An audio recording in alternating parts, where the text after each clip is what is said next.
Colorado is one of the most solid teams in the tournament. Longtime head coach Tad Boyle has built a team that is devoted to doing the little things right. In a lot of ways, they'll remind Florida State fans of recent Virginia teams. They don't turn the ball over, they slow the game down, and they take shots when they're open. The defense is a similar story. They're not going to cause a lot of turnovers, but what they will do is force you into long possessions and make you take shots you do not want to take. Let's take a quick look at what they do to accomplish this remarkable consistency.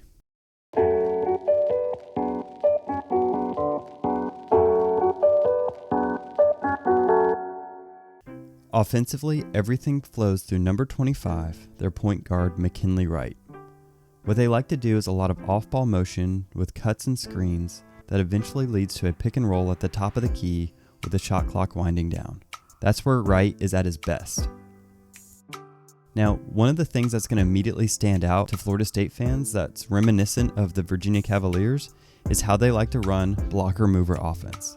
That's where they have two blockers who tend to be the big men on the court who are setting screens constantly for the movers. Now, these movers are usually coming off pin down screens and flare screens in a circular motion, which is reminiscent to the wheel action that I talked about in my video talking about UNCG. So what Colorado likes to do is if nothing opens up from that blocker mover offense, they will flow into a pick and roll that you see here, and they're very good at distributing it to all of their shooters on the court. Now here's another common action they do, and this is called continuity ball screen.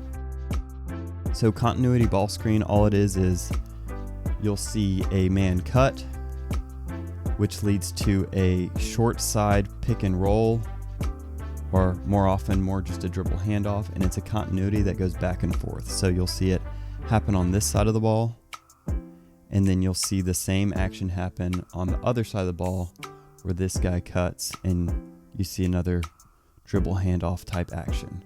And that goes back and forth to try to loosen up the defense and hunt for a good shot. Now, every person on the court can shoot for them, which makes them especially dangerous. So when McKinley Wright is able to get some penetration, they can pass it around the perimeter, and virtually everybody is a threat from out there. One of the biggest differences, though, between them and Virginia is they will actually press the ball, and it's because McKinley Wright is such a special ball handler. He's also not afraid to shoot on these transition opportunities, and it makes their offense particularly dangerous. Defensively, they play the packline defense, which means their primary goal is to get you as far away from the paint as possible. And you can see that firstly in how they play ball screens. So in this ball screen situation, they're going to do what's called hard hedging, where they come up strong and they force the ball carrier away from the basket. Then you can see their other principles in how they play off ball. So off ball, one pass away, they're going to split the difference between their man and the ball and play in what's called the gap. That discourages any dribble penetration and makes it really hard to get some momentum going towards the basket. See here, this is their ultimate goal, which is to force a difficult three at the end of the shot clock. Now, one way to try to beat this is to run pick and rolls and try to hit the roller quickly. So you see that here, they've come up to hard hedge, and immediately this roll man is going to be open. Now, the way that packline teams like to defend this is they like to have someone called a tagger whose responsibility it is to cover the roll man. In this situation, it's the point guard here, McKinley Wright, and he just is a little bit too slow in getting over there, and this is a good opportunity to get that penetration they want to discourage. Now, if you do try to get the ball in through a post-up, like Georgetown does here, they will do everything they can to make this not a favorable look. So you can see that the off-ball players are kind of cheating towards the post-up. This is a packline team's worst nightmare, to give up a post-up look. And here, if you try to force it too hard, you can see what happens. The Georgetown center just doesn't have a good look. Now, one thing that you need to keep in mind here is because they're so devoted to trying to make this shot difficult, that really opens up outlet passes, and you should see Florida State take a lot more threes this game than they did last time. I do think that if they are able to get the ball inside, Florida State does have a good chance of getting some points in the paint. Valsa Koprivica showed he could play with anybody in the country.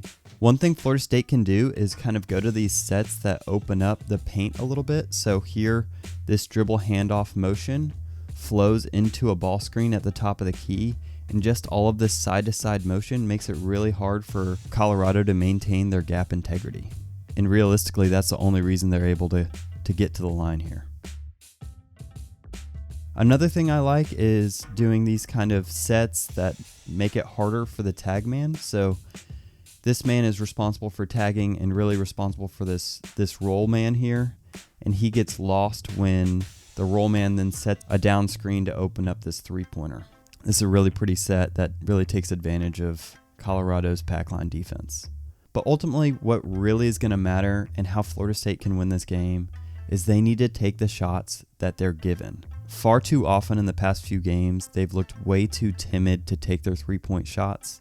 And if they're going to want to beat a team who's as solid as Colorado, they're going to have to pull the trigger.